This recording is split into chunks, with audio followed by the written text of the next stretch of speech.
Shalom, shalom, family. After much technical difficulties, brothers is finally on, man. So all praises to the Most High God.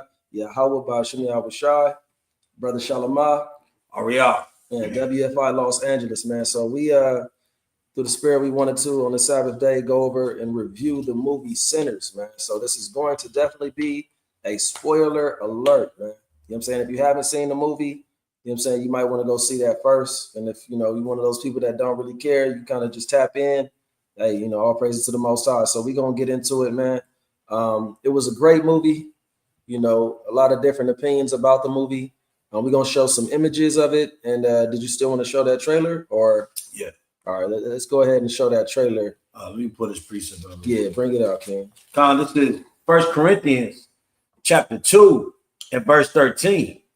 Which things also we speak, not in the words which man's wisdom teaches, but which the Holy Ghost teaches, comparing spiritual things with spiritual, right? And ultimately, man, when we do movie reviews or anything that brothers kind of put out there, hey, we comparing spiritual things with spiritual. That's what all brothers do in this truth, man. You know, we have to look at it with spiritual eye lenses because everything has a spiritual meaning and background to it. And this movie, you know, I seen it yesterday, and it definitely has a spiritual meaning background to it. You got a lot of you got certain folly moments as well, but even in the folly, you can see the story behind it. You know what I'm saying? You know, Solomon says, you know, he indulged into wisdom and folly, right? And he did that in basis of trying to experience the different things of this world, man. And that's what this movie kind of goes into, man. You know, kind of explores the wickedness of what sin is up until the serpent comes. So we're going to kind of break it down on a spiritual level, spiritual nuggets, man, all through the movie. Yeah, for sure. So, Kyle, we're going to show this trailer right quick. Most High will get the sound going. Can real quick put 7 in the chat. You can hear it.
Hey, so we didn't have no sense to watch you the trailer, but others can check it out. Y'all get a chance. As of right now, we're gonna show just images, and we're gonna go into breaking things down. So, again, even dealing with the title, I know you wanted to go in about the title of the movie, Sinners. So, but Salaki, yeah, y'all check out the trailer when y'all get a chance. We're gonna show a lot of images and break it down from there. But the brother's gonna go in about the title. Yeah, Khan. So the title which is sinners. You know, I know a few brothers kind of got into it and broke it down. And so we're gonna do a little breakdown as well. The title sinners. Now I seen it yesterday, so it's still kind of fresh in my mind through the spirit. Earlier Friday.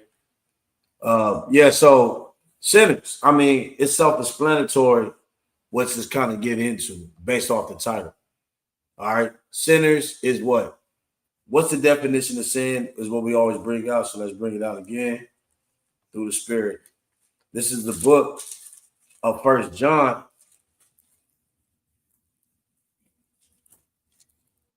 It's the book of First John, chapter 3. All right, and verse Salah. Yeah, it's the book of First John, chapter 3, and verse 4.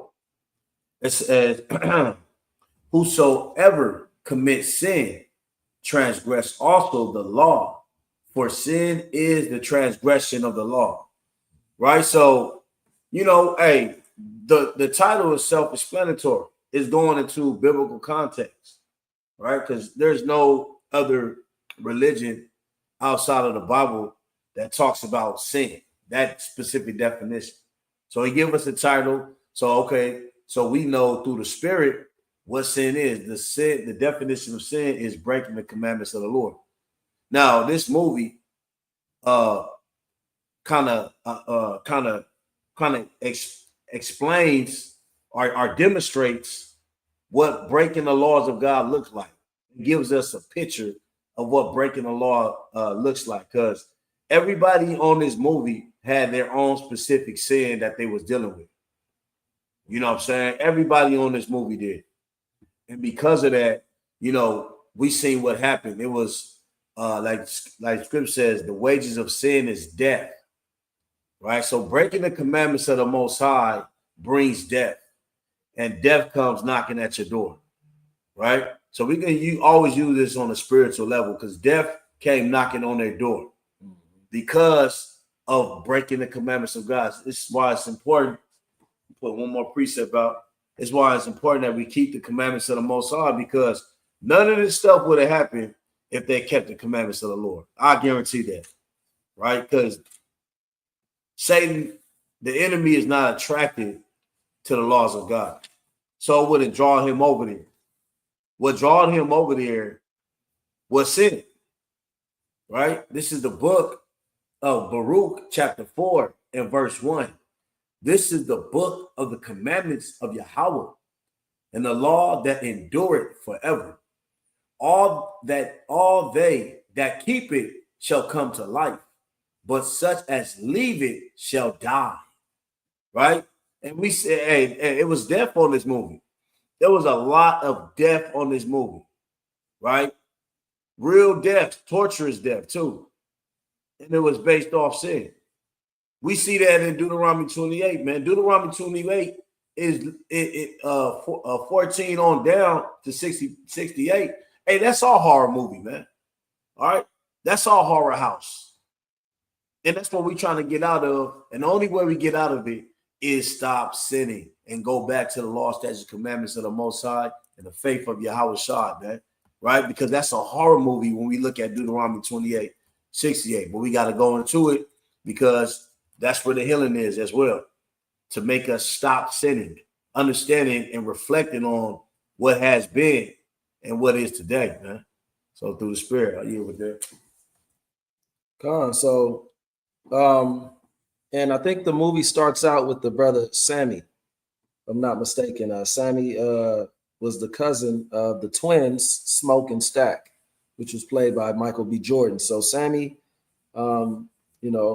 being one of the main characters, he had a gift of playing the guitar, and I can't exactly, I seen it over a week ago, so I can't exactly remember what it was that led to the subject of the guitar being told that it was it attracts evil. Music can heal, but it can also attract evil. Mm-hmm. And we see that being played out in the Bible, right? So I'm gonna go to I'm gonna go to 1 Samuel chapter 16, and I'm gonna read verses 14 through 23, right? I'm gonna drop down though. But so we've seen that being played out in the scriptures, right? And we've seen that during the time of Saul, right? So I'm gonna read that real fast. This is 1 Samuel chapter 16, and I'm gonna get verse 14, and it reads, "But the spirit of the Lord departed from Saul, and an evil spirit from the Lord troubled him. And Saul's servant said unto him, Behold, now an evil spirit from God troubleth thee." Right? It says, "Let our Lord now command thy servants which are before thee to seek out a man who is a cunning player on an harp. And it shall come to pass, when the evil spirit from God is upon thee, that he shall play with his hand, and thou shalt be well." Right? And it says, verse 17, "And Saul said unto his servants, Provide me now a man that can play well, and bring him to me." I'm going to drop down. Verse 23, "And it came to pass, when the evil spirit from God was upon Saul, that David took an harp and played with his hand. So Saul was refreshed and was well, and the evil spirit departed from him." So definitely music can heal, right? And even then, I seen something recently that spoke on the hertz, the different frequencies within the music and the instruments. Yeah, like the 808 chakras. Yeah, 808. Yeah, exactly. So now Esau, he changed the hertz in which it would be, distributed to the people. You know what I'm saying? So from what I read, it said that Esau changed the 32 hertz, which is the frequencies that would cause people to be healed from listening to music. He changed it from 32 to 40.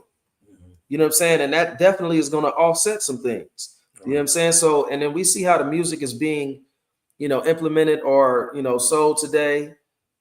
It's Esau doesn't want music of healing out there. right. You don't even see, like you used to see in the 70s, 80s, 90s, early 2000s, where a lot of major artists would come together and do a "We Are the World" type of song. Right. You don't even see that no more. Right. Esau won't even put nothing out there like that no more. Let alone the Lauryn Hill types, or those that are on top of top of any like music that is beneficial, so-called to the spirit. Because Lauryn Hill made music that was uplifting. Right. She made songs like Zion. She had a song called Zion. Jerusalem. You know what I'm saying? So they don't push artists out there like that anymore. And even then, when you look at the acronym of hip hop itself, hip hop stands for, originally, Higher Infinite Power Healing Our People. That's what hip hop stood for back then, but you don't see that today. You know what I'm saying? So evil or music can definitely heal you, but it also attracts evil. What else does that make you think of? Well, I mean, there's a precept where it talks about wherever good is, evil is always present. That's Romans chapter 7. Yeah, you know what I'm saying? So we're gonna get that right quick. Romans 7. So wherever good is, evil is always there present. You know what I'm saying? You can't have, that's the balance that the Most High created, according to Proverbs 11:1. So you can't have one without the other. You got, the good, the bad come with the good. You know what I'm saying? Bring it out, King. God, this is Romans chapter 7, 18 and 19. It says, "For now," Salaki says, for I know that in me, that is in my flesh, dwells no good thing. For to will is present with me, but how to perform that which is good, I find not. For the good that I will, for the good that I would, I do not. But the evil which I would not, that I do. Now, if I do that I will not, it is not, it is no more I that do it, but sin that dwells in me. I find then a law that when I would do good, evil is present with me. There you have it, man. Evil is always present. Wherever you're gonna do good. Did you have anything else? Because I was gonna move forward to. Well, as far as with this scripture and Sammy, he was battling the good and evil within himself, because his father was a preacher, right? And his name was Preacher, Preacher Boy. Yeah. So he was fighting good and evil. We're gonna see what pathway he chose as the movie progresses. So yeah, so Samuel, you know, he was between. See, I remember it was a older man that told me he was a blues player and he always listened to blues. I remember he told me not to. It was years ago. He said there was a story about uh, the crossroads in Mississippi. It was a place by the river called the Crossroads, and he said people that wanted to be musicians and good players and blues singers, they'll go over there and sell their soul to the devil, so called, spiritually speaking. And you know, they end up being famous. Like that was a known thing. That was like uh one of the superstitious things that, you know, Judah kind of hold on in the South. You know, just like Northern Kingdom, they got certain things that they believe in as far as that gives them good luck, and always kind of leans to an evil type of presence in order to get that good luck. You know what I'm saying? So I believe this movie, and I think I see something about it because this is an actual real story. They said so. I believe this could be that that type of vibration on the basis of the crossroads. I mean, you had Bone Thugs. They made a song, "See You at the Crossroads, Crossroads." Like and what was that? That was spiritual. You know what I'm saying? That was a spiritual video. You know, it was Crossroads. So the Crossroads on the left hand side was in the 1800s, men selling their soul, so to speak, to be famous. Yeah, you know what I'm saying? So I yield with that.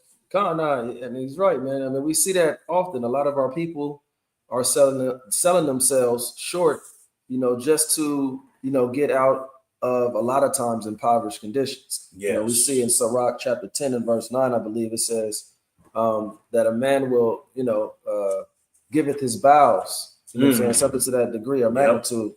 He's going to get the precept, but I got Mark chapter 8 and verse 35 right here. It says, for whosoever will save his life shall lose it. But whosoever shall lose his life for my sake and the gospel's, the same shall save it. For what shall it profit a man if he shall gain the whole world and lose his own soul? Or what shall a man give in exchange for his soul? And a lot of people, I mean, they give everything they got. You giving your body. You know what I'm saying? When you give yourself to the military, you go to the military, you give your body to Esau. Right. You know what I'm saying? That your whole being. I believe you still have to go to, if I'm not mistaken, various you know, military engagements even after you retire from it. Like you're obligated to show up at certain things. You know, it probably depends on whatever role you had or something like that to that magnitude. But nonetheless, you know, people sell their souls to get certain positions. And it was more prevalent in that time as far as what people would, like you were selling your soul. Today, they kind of flipped it to a degree like, oh, you know, they plan on Illuminati don't exist. You know, you can't sell your soul and all of this and that, even though people still talk about it, but they just brushed it off like ain't no such thing. You got the celebrities, the Beyoncés, the Jay-Z's of the world. You know, when she put out the song, they killing me with this Illuminati mess. Like they don't allow black people to be in the, you know what I'm saying? But bring it up, kid. No, that's true, man. You know what I'm saying? This is Sirach chapter 10 and verse 9. Mm-hmm. Why is earth and ashes proud? Mm-hmm. There is not, he says, is there not a more wicked thing than a covetous man? For such a one sets his own soul to sale, because while he lived, he cast away his vows. Yeah, so that's going into all the stuff that we've been hearing thus far in the music industries and things of that nature, that, you know, our people, they'll sell their souls. And, you know, well, one way to say it so is to give your vows up, man. And no, that gets real explicit, but to give your vows up is basically a homosexual act. You know what I'm saying? And that's you degrading yourself in order to sell your soul, so to speak, to the industry or any of these industries, because Esau like that freaky stuff. You know what I'm saying?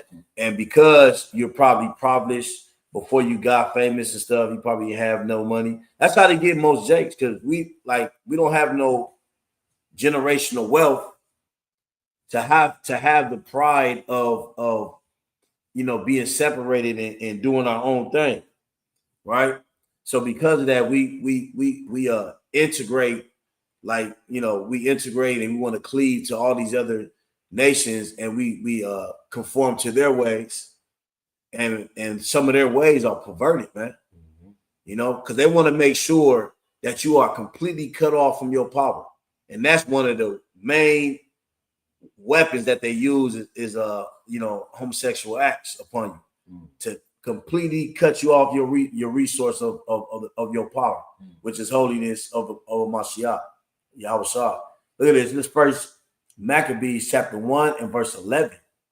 It says, in those days there went out of Israel wicked men who persuaded many, saying, let us go and make a covenant with the heathen that are round about us. For since we departed from them, we have had much sorrows. Right? So when our people, is not in a position that they want to be in, hey, they start calling on, if they can't call on their power, they start calling on the devil. And the devil will offer you things that you eventually will have to pay for later on. You know what I'm saying? So you would do. And that kind of goes back to that earlier scripture in 1 Samuel chapter 16, where it says, and when the Most High departed from Saul, an evil spirit entered into him. So when the Most High takes his, hedge of protection from above of you, then you give yourself over to the evil. You know what I'm saying? Wow. So, but yeah, so fast forwarding, there was a scene in the movie where this Edomite was on a run, and he was being hunted down by Gad. I wonder if they got someone. Now, yeah, I just tried to type it in. I put it in. I put a Ku Klux Klan in the movie sentence, or and this is all that. It's only images that came up, so they don't. We'll probably have to dig deep to try to find. Just put images. Vampire on fire, something like that. Like vampire runs. Let's see. Yeah, at the beginning. I'm gonna say running from. Yeah, because that beginning part was very spiritual part right there, because you had a so-called a white man running for his dear life from the sun, from the heat, and then we find out he's running also from Northern Kingdom. And that was spiritual, and we're gonna it probably ain't gonna show nothing on that. Yeah, no. So he goes back to kind of deep in the movie. Yeah. So you kind of explained that at the beginning, and the spiritual. Kind of. So as Esau is on the run from Gad, we see he sees a house. I believe the door was open. It was closed. It was closed. Okay, so he knocks on it. Two Edomite couples answer the door, and I forget what he said to them about, he was being chased or something. Somebody was coming to get him. He said, please let me in. Please let me in. That's cold right there. So, and we'll get back to that part later on about people, who's allowed in and who's not. Right. But what he saw, which made him believe like he could have them tap into their true Edomite spirit, was the fact that he seen the Klan mask in the back when she opened the door. Right. He seen that tucked off into another room. Yep. He was able to witness that. Boom. Hey, you one of us. You know what I'm saying? Yep. And but with that being said, I forget what because Gad, even before Gad, he seen something in the house that he can relate with him with, which is it was it was like clothing of clan. It was Klan's clothing. Oh, that was Gad that seen it. No, it was the Edomite seen it. So while the Edomite, because you got to think about it, Edomite was a vampire, and he was being hunted by Northern Kingdom. Yeah, he was running for his dear life. Yeah, while the sun was while the sun was coming up. That's spiritual. The sun was coming up, and he's running from his dear life, coming into his people. Yeah. he was running towards his people to be protected and saved by our people. God. And eventually he got in there, seduced his own, pretty much, he bit both of the Edomite couple, and then turned them, also made them like unto himself. He strengthened his people. Right. You know what I'm saying? So there was that dynamic in the beginning of the movie, and something that we witnessed. But then, unless you had more, I was going to fast forward to when Stack and Smoke come on the scene. Okay, yeah, let me finish then. So when the Edomite was running into the house, he was on fire, right, because the sun was coming up. And he's running, you see steam and smoke coming off him, right? And he knocks on the door, he goes in the house, they let him in. All right, because you gotta invite them inside your house. The unclean spirits. Unclean spirit. You gotta invite, they can't just come in. Unannounced. You got to let them know, all right, we'll let you in. So they let them in, and then it stops and kind of fast forward to where you see Gad coming. He come out of nowhere. Gad is the so-called Native Indians who we know as Gad, according to the tribes. So Gad comes over there and knocks on the Edomite door and tells the Edomite, did you see a man running, kind of like on fire, man? Did you see a man over here? And she was like, no, I don't see nobody. But she got her gun aiming at him too, right? She said, no, I don't see nobody. And he said, yeah, you have to be careful because this is not an ordinary man, right? You know what I'm saying? He let them know this is a beast, man. Yeah. This is a beast, like Isaiah chapter 14, where it says,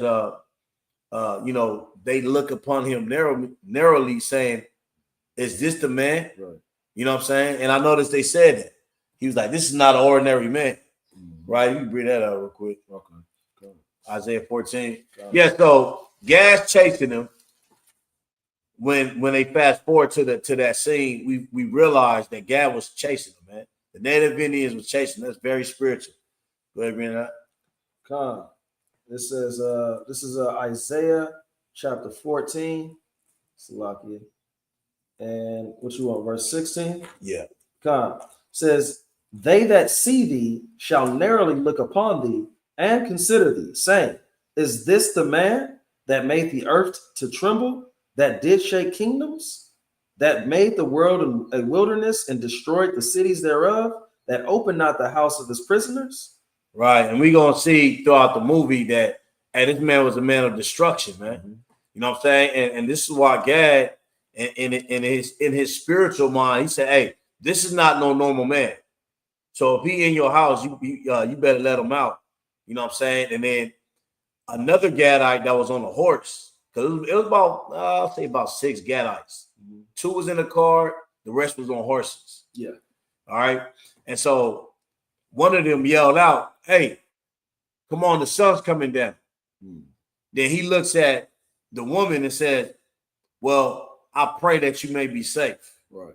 Right. And that's the culinary part of our people today, where we want to always pray for our enemies.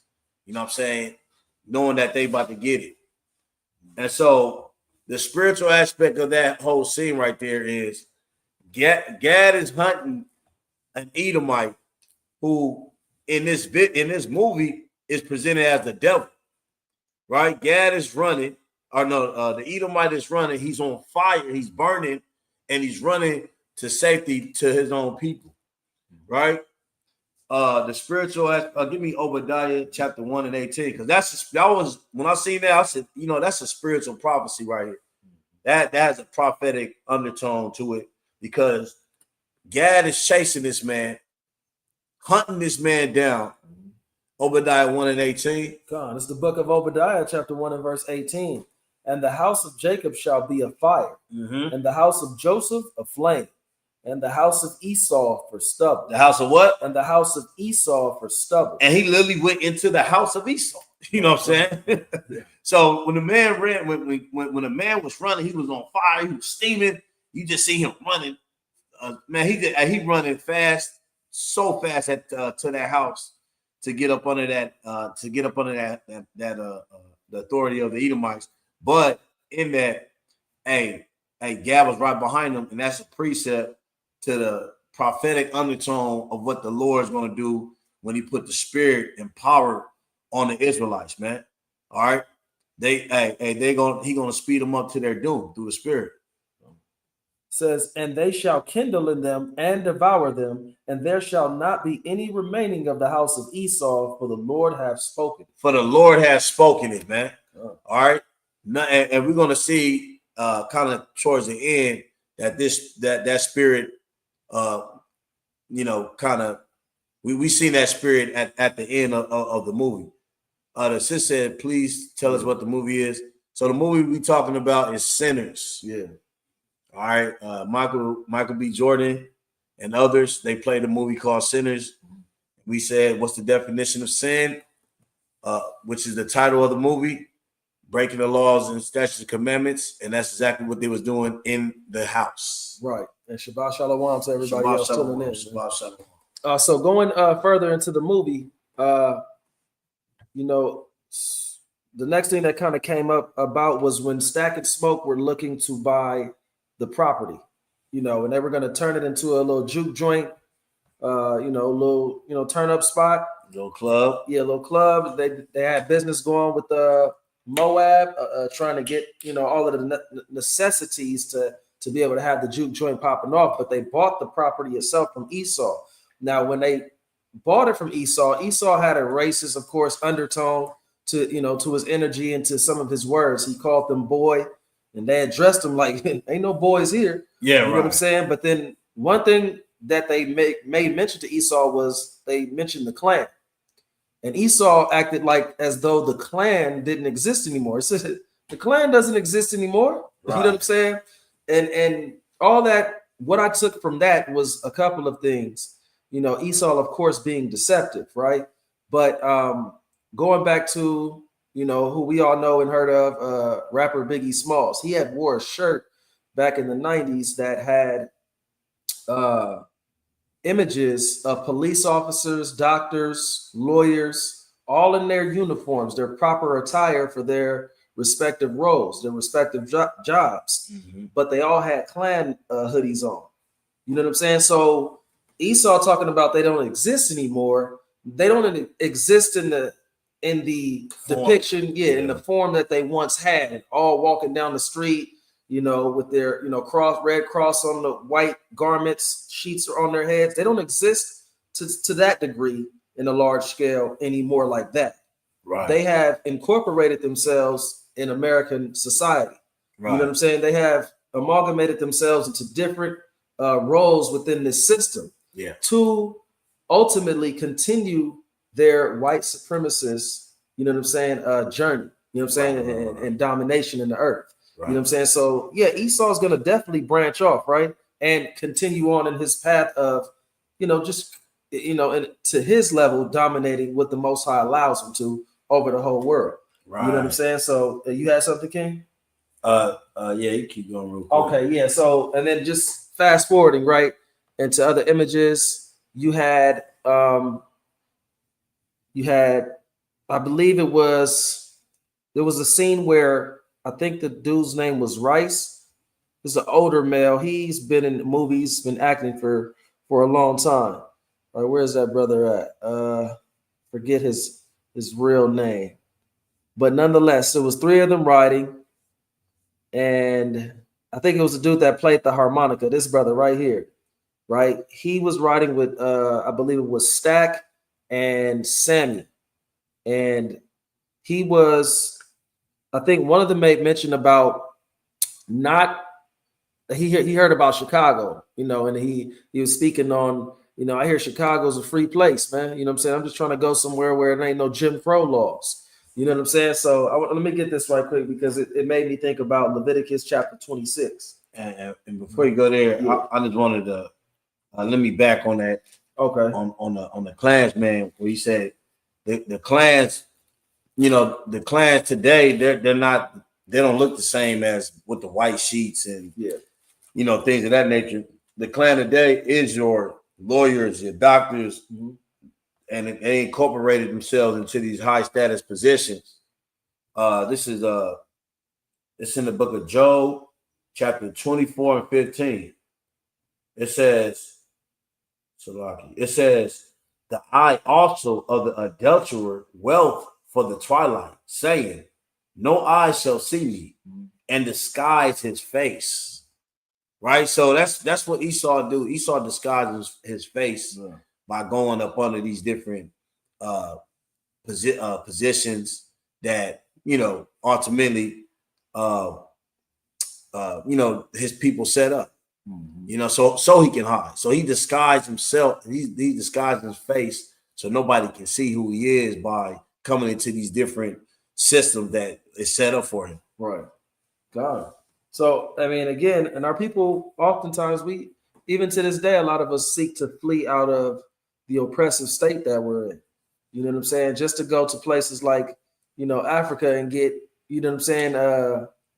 get overthrown, by how much they charging you as opposed to the people that are, natives to that land. Right. You know what I'm saying? So, but this is Leviticus 26, and I'm going to start at 14. It says, but if ye will not hearken unto me, and will not do all these commandments, and if ye shall despise my statutes, or if your soul abhor my judgments, so that ye will not do all my commandments, but that ye break my covenant, I also will do this unto you. I will even appoint you over you terror, consumption, and the burning ag, that shall consume the eyes and cause sorrow of heart. And ye shall sow your seed in vain, for your enemies shall eat it. And I will set my face against you, and ye shall be slain before your enemies. They that hate you shall reign over you, and ye shall flee when none pursueth you. And if ye will not yet for all this hearken unto me, I will punish you 7 times more for your sins. And I will break the pride of your power, and I will make your heaven as iron, and your earth as brass. Right? So ultimately, the Most High says our people would flee. This is the exact one. I think it says something about fleeing into 7 cities. It's another precept on that. Yeah. But nonetheless, we see, our people, especially during that time, they was often trying to get out of Jim Crow areas and flee. But it don't matter which way you go. Right. You know what I'm saying? This is not our resting place. And our people have to realize that. Right. You know what I'm saying? So get too comfortable up in Babylon. Yeah, this Babylonian system. But nonetheless, so we fast forward, again, the twins got the business going with Moab. We also seen when they made the stop to try to get this brother right here, the elder, playing the harmonica, that Stack was approached by what looked to be a white woman. Right. You know what I'm saying? I heard she had a little black in her or whatever she said. But nonetheless, she then imposes herself upon Stack, and expresses her love for him and, what he did. You know what I'm saying? Back in the day, and Stack is looking all, hey, you're not supposed to be around here. You know what I'm saying? Yeah, show her. Yeah. Let me get to her right quick. So yeah, let's show this right quick. So this is the woman, and that is so-called Stack. It's Michael B. Jordan playing twins, 2 characters in the movie. So, she approaches him again and expresses herself for him and her her interests and how him and his brother was raised by her mother, and he and his brother Smoke, they eventually became criminals, and but he blew her off, try to just tell her to get up out of there, so on and so forth. But again, the fact that he wasn't he was consciously aware that he shouldn't be talking or dealing with the white woman, you know what I'm saying? And he was around nothing but his people and how people were going to perceive that, you know what I'm saying? Even though it's more accepted in this time, that doesn't mean that it's okay. Right. In the spirit. Right. You know what I'm saying? Esau, just in 1963, it wasn't acceptable.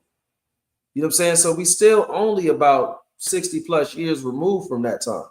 You know what I'm saying? So and again, you can't trust your enemies. The scriptures tell us that. Mm-hmm. So what would allow Esau to say he wants to now make it, permissible, or he now wants to allow interracial marriages to take place? Right. You have to ask yourself that question. All of a sudden. Yeah, all of a sudden, what would be the reason? What would be the cause? Well, on one hand, Esau knows that, especially right now, his seed line is dying. Mm-hmm. They are not producing children at the same rate as our people are. Even if he tries to put out some false numbers about us, we're still producing at a good rate. You know what I'm saying? So, but they are dying off. So what Esau's next move is, he especially loves the dynamic of the white man with the black woman, because he's putting his seed inside of the black woman. Mm-hmm. So he's trying to create white supremacist minds in melanated, skin. Yeah. You know what I'm saying? Even though these people are Edomites at the end of the day, Esau, if that's why he's also going to extreme lengths with his laboratories, trying to take the brain, of a black man and put it inside of a white person, trying to take your organs and put it inside of he's at all costs, he's doing everything he can to try to extend his life in this society. Going through AI technology, people gonna start living longer. They doing things with animals to make cats live longer. You know what I'm saying? So Esau is stopping, by all means to, continue his, world domination. But nonetheless, again, going back to this interracial relationships, just because it's okay in present day America, 2025 AD, does not mean it's okay in the spirit. Right. We were never meant to engage with these people on the level of producing children, on reproduction, right? You got something, King?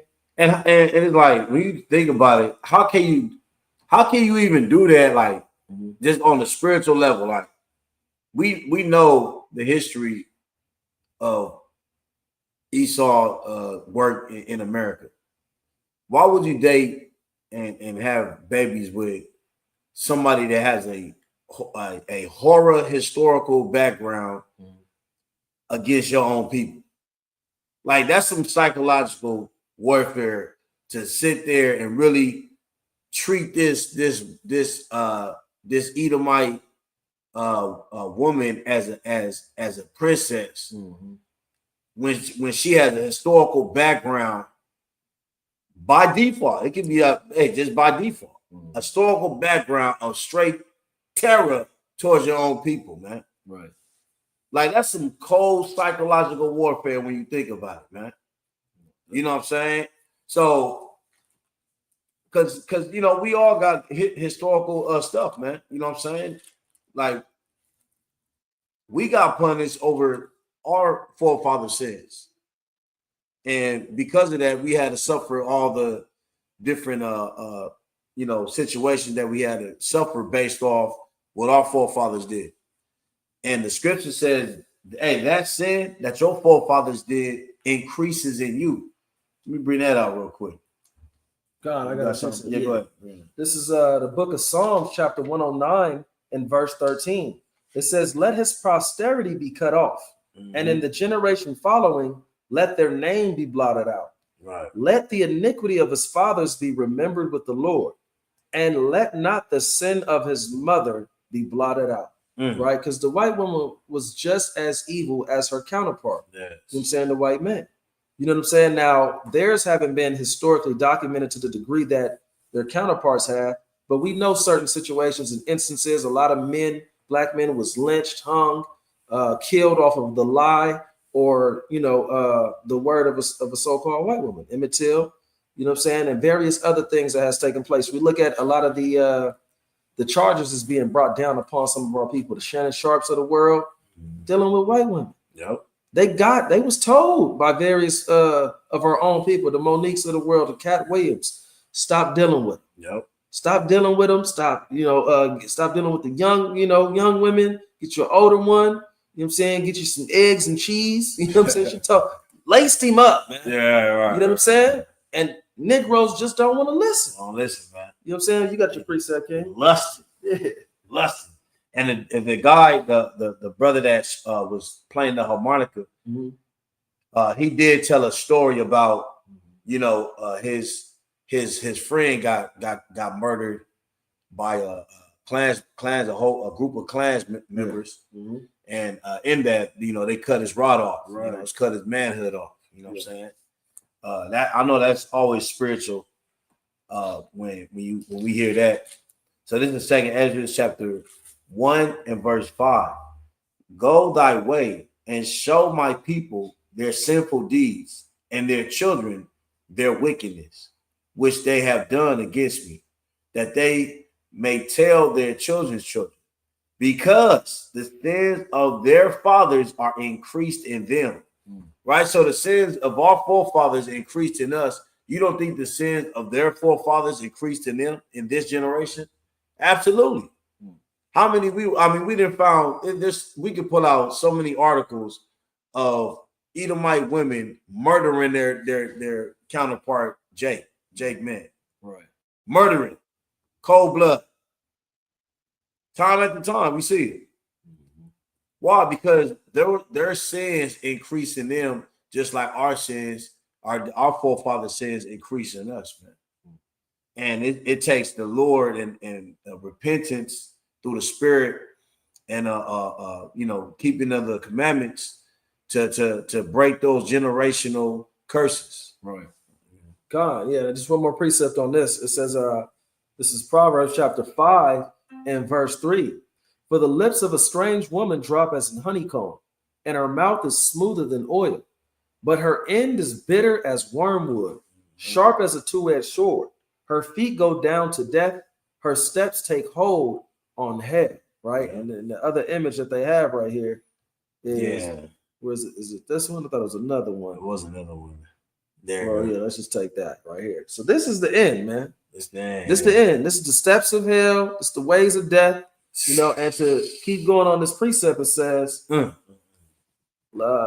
lest thou shouldest ponder the path of life, her ways are movable, that thou canst not know them. And I'm going to drop down. It says, verse 20, and why wilt thou, my son, be ravished with a strange woman and embrace the bosom of a stranger? Right? So for the ways of man are before the eyes of the Lord, and he pondereth all his goings, right? So, Jake, if you ain't heard it before, you getting it again, man. Leave him alone, man. You know what I'm saying? Just let it go. You got the snow bunny crisis going on. You know what I'm saying? You got a taste, an urge, to go snowing. Hey, man, we don't snow. Israelites don't go snowing, man. Yeah, no. It's not us. We don't ski. Right, yeah, we don't ski, man. And if you look at that, I mean, she was innocent at first. Yeah. She had an innocent persona about her. Right. And then as the movie goes further in, she ended up getting bit. Right. That was a good scene right there, because she was trying to use her white privilege to convince the vampires, which she didn't know they were vampires at first, to convince them to see what type of money and spirit they got, what type of money they got, right? So she go outside by herself with Stack's gun. And so she goes out there, she listens, they playing the music, because they wouldn't leave. They wouldn't leave. We probably gonna have to do part 2. I think there's so much in this. She wouldn't leave, and so they wouldn't leave. So they was outside playing the guitar, and she got drawn with their Irish type of music, and she was listening, and then she sat down. They made it seem like they were a peaceable people. Yeah, they're playing in these type of smooth songs to kind of draw you in. Yeah. And she got drawn in. She sat down with them, and then she started spilling her heart out. So one thing about this movie, one of the main key points of the movie was the vampire couldn't come into your space unless you invited him in. That's whether it was the house, whether it's your conversation, anything. Like her conversation invited those demons into the next move that happened, where she ended up getting bit. So she gets bit, and she comes in there. She had to get invited in into the front. Now, what I like about that scene right there, before she got bit, she came over there with intentions to use her skin, because she wasn't fully white. She can use her skin to try to persuade that side. But the fact that she got bit, see her? The fact that she got bit, that showed that your white privilege got evicted, man. Yeah. Your white privilege didn't work that time. And that's with a lot of these people that try to, play both sides of the fence. Right. You got a person that's probably mixed, probably got a Edomite father. Yeah. Tragic mulattoes. Yeah, mulattoes. They try to play both sides of the fence, but one side gonna catch you, man. You know what I'm saying? And that's especially majority of the side that's gonna catch you is the Edomite side, man. Because we real welcoming. We kind of welcome anybody in our space. Yeah. Which welcoming a lot of people in our space that's not our people caused a whole bunch of chaos, which will happen with this woman. Because she goes outside, she ended up getting bit, and she came back, try to blend in, and she ended up being a damn demon, man, as we see on that picture. Gone. So I got two precepts real fast. This is Proverbs chapter 26, and I'm gonna get verse 25. Real quick. So yeah, fast forward into that part where the scene where they had the party, they was jamming, and we didn't fast forward through so much, so we're gonna have to definitely do a part two. Yeah, we'll do a part two. So I'm just bringing out a couple more though, so I'm not gonna jump the gun because we're gonna finish that second half of the movie. On the part two. But this is Proverbs 26 and verse 25. And it says, when he speaketh fair, believe him not, for there are 7 abominations in his heart, whose hatred is covered by deceit. His wickedness shall be showed before the whole congregation. So yeah, Esau definitely had bad intentions, obviously. Yeah. They came, they heard the music from afar. They came with their own instruments, came up to the house, knocked on the door, security there. And they were trying to come in. They even showed like, look, we can play. What I'm saying? We can get down. They started singing their own tune, and that was the tune of Babylon. That's all I'm about to say. Yeah. They came with their own type of sound. Right. And he told the girl before she got bit. She said, "We come to save you guys."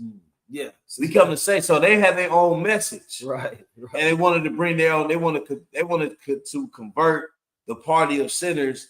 To convert them to sing in their song, sing their own music and their own sound. God, so we're gonna keep it at the first half. We'll finish the second half later, but it's still a couple of things that I still kind of want to go over. So Salaki, y'all. Man, yeah, it was a lot. So let me get this precept right quick in Genesis, man, because Esau, man, his poisonous ways, him seducing his own people to, get down with the white supremacy. Yep. So let's get that in Genesis chapter 27. His hatred is covered by deceit. It's Genesis 27, and let's get verse 38 right quick. Right, and it says, and Esau said unto his father, hast thou but one blessing, my father? Bless me, even me also, O my father. And Esau lifted up his voice and wept. And Isaac his father answered and said unto him, behold, thy dwelling shall be the fatness of the earth, and the dew of heaven from above. And by thy sword shalt thou live. Because you got to think to yourself, like, how did Esau even become a vampire? Right. The natives hunting him down. You know what I'm saying? He bites his own. And then look, they go and try to seduce everybody else. That's what Babylon does. Babylon is that great melting pot with different ethnic groups we read about in Habakkuk chapter 2 and verse 5. Get that right quick. He tries to get everybody to sing the tune of Babylon. Yes. Look at America, man. The Asians today completely departed from their cultural attire, language, behavior. Yep. Everything that we used to see growing up in the 90s. Yep. And again, not all of them was like that, but you still seen remnants of them that would still, participate. They probably don't even know how to use chopsticks no more. He's straight forks. Yeah, So they are completely departed, and Arab women gone. Yep. You know what I'm saying? They giving in. You know, one day you see them in a hijab, next day they just look like a full blown American woman. And that was that like, because there was a scene where after Stacks get bit, they closed the whole party down and they kicked everybody out. Right. And the vampire was already out there. So while they was out there, they was biting everybody. They didn't show that scene, but they was biting all the people that left. So by the time, you know, Stacks woke up and ended up being a vampire, he runs out the house. And then there was the next thing was everybody was dancing to the devil's beat. You know, they was all doing he was doing the Irish dance, and he was singing, and everybody loving this new song. Right. And this is not the new song of righteousness. This is a new song of wickedness. Yeah. Right. And everybody start dancing around. What you wanted? Habakkuk 2:5. Yeah. It's the book of Habakkuk, chapter 2 and verse 5. It says, yea, also, because he transgressed by wine. So Esau is a transgressor. And how does he do it? By his wine, by his philosophies, his ideologies, you know what I'm saying? And his doctrine, his thinking, his way of life, the American dream. You know what I'm saying? He's pushed it and promoted it to be, you know, the best thing in the world. That's why so many people, so-called immigrants, want to come over here. They've been fed this American dream. They've been given this wine, and they were sold on it. Black people are the worst people in America. Don't deal with them. Yep. And I could prosper here, man, through hard work. Yeah, hard work. Nigga, work yourself, nigga. You know, a lot of African immigrants, man, they got, you know, they believe that hype, man. They get fed that over there in Africa a lot of times. Yep. You know, so he's transgressing by wine. He transgressed by wine. He is a proud man. He is a what? He is a proud man. Yeah. Neither keeps at home, who enlarges his desire as hell. Right. Neither keepeth himself at home and enlargeth his desire at hell. Esau can't stay where he was originally from. No. You know, hey, look, we just read it. That wasn't his blessing. His blessing was the fatness of the earth.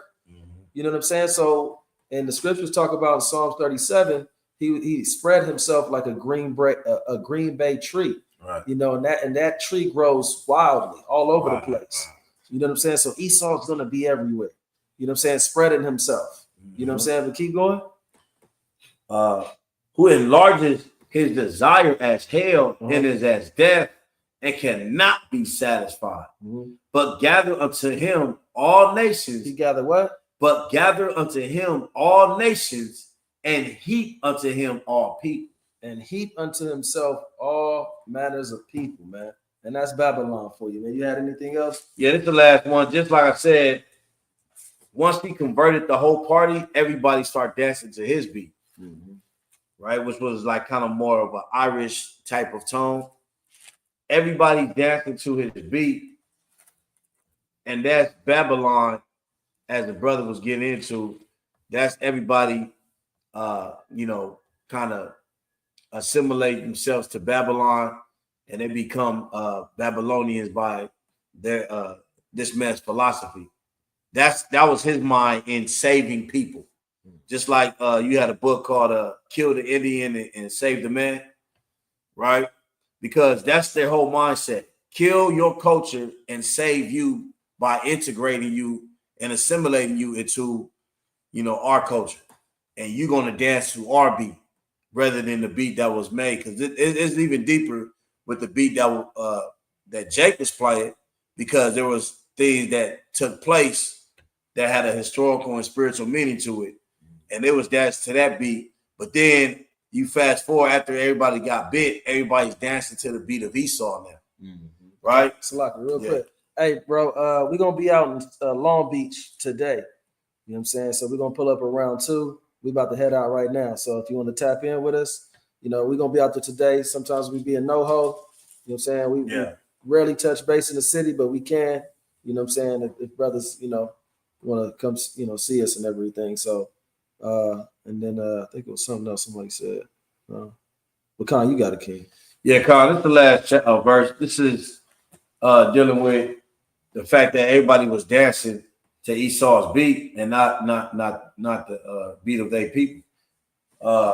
Luke, this is the book of Luke, chapter 7 and 32. Yeah. I'll start at 31. And the Lord said, whereunto then shall I liken the men of this generation? And to what are they like? Question mark. Verse 32. They are like unto children sitting in the marketplace and calling one to another and saying, we have piped unto you and you have not danced. Right. We have mourned to you and you have not wept. Right? And it's like children, man. Right? They're dancing to the beat of Esau. They're not dancing to the good news. They're not dancing to the new song. Right? Right? When we bring it out, they don't hear us. Yeah. When Esau brings it out in his own mind and his own philosophies, and they dance to that beat, man. Yeah. Because listening to the word and listen to these different mindsets of spirits that's being spoken, hey, you dance to that beat. You know, you kind of agree, kind of nod your head. Oh yeah, I can see that. Yeah. Oh, it makes sense. It's rhythm in your ears when you hear it. It's like, oh man, hey man, that makes sense, man. That makes sense. Yeah. Hey, you either gonna nod to the beat of this world, Babylon the Great, and its philosophies, or you gonna nod in your head to the beat of righteousness, which is the new song that's being sung today through the Spirit of the Lord, man. Hey, yeah, I got a couple more just to close it out. This is Ecclesiastes chapter 12 and verse 1. Remember now thy Creator in the days of thy youth, while the evil days come not, nor the years draw nigh, when thou shalt say, I have no pleasure in them, while the sun or the light or the moon or the stars be not darkened, nor the clouds return after the rain. In the day when the keepers of the house shall tremble, and the strong men shall bow themselves, and the grinders cease, because they are few, and those that look out of the windows be darkened. And the windows shall be shut in the streets when the sound of the grinding is low, and he shall rise up at the voice of the bird, and all the daughters of music shall be brought low. And when they shall be afraid of that which is high, and fear shall be in the way, and the almond tree shall flourish, and the grasshopper shall be a burden, and desire shall fail, because man goeth to his long home, and the mourners go about the streets. Right. So again, the highlight of this precept that I want to bring out was, and all the daughters of music shall be brought low. Right. That the daughters of music is in reference towards the spiritual music that people are tuning into here in Babylon the Great. Man. The music is going to be brought down low. You know what I'm saying? People ain't no longer going to be dancing to the tune of Babylon. No more. You know what I'm saying? You know, people not going to be going to work. We just read about that. The grinders, all that construction sites you see and hear constantly every time you wake up, all of that is going to be taken away from Babylon, man. You ain't going to hear nothing in the streets but chaos, screams, murder, death, a crazy stench and smell. That's all you're going to get out of Babylon, man. You know what I'm saying? So there was one other precept, man, but I forgot it. So, but with that, hey, you have something else? Yeah, just tell it, brother. We're gonna be at Long Beach. We're gonna be in Long Beach at the Pipe. Yeah. So if you go. Yeah, if you know where that is, Long Beach Pipe. That's on the boulevard of Long Beach. So yeah. God, man. And again, man, hey, Shabbat Shalom to everybody. Lynn, Jefference, Justin. You know what I'm saying? Everybody that done tapped in with us, man. Leon. You know what I'm saying? Hebrew daughter, Shalom. Gather yourselves together. Brother Judah Manya, Shalom. Yasharella, you know what I'm saying? Ayyawab the Great. And we're going to bid everybody a mighty Shalom in Yahweh Shai, man. Yeah, and we're going to do a part 2 because there's so much details in it. Yeah, and it'll be a little better where we can have more pictures and more organized through the Spirit. Because there's I seen Yahweh Shai, vibration up in there, man. It's a whole bunch of different things, different ways you can go about it. And this is the movie Sinners. Hey, brothers and sisters, it's a good movie to watch. Put your spiritual lenses on and protect your spirit when you watch any movie, man. You know what I'm saying? And make sure it's more spiritual than anything, and through the spirit. Because I don't watch everything. You know what I'm saying? Not everything not everything you should allow in your spirit. You know what I'm saying? So you gotta use discernment of what to watch, and make sure it has more spiritual meanings, backgrounds to it than folly and lewdness and wickedness. Yeah. You know, because you don't want to feed your spirit that with a lot of these movies. You know what I'm saying?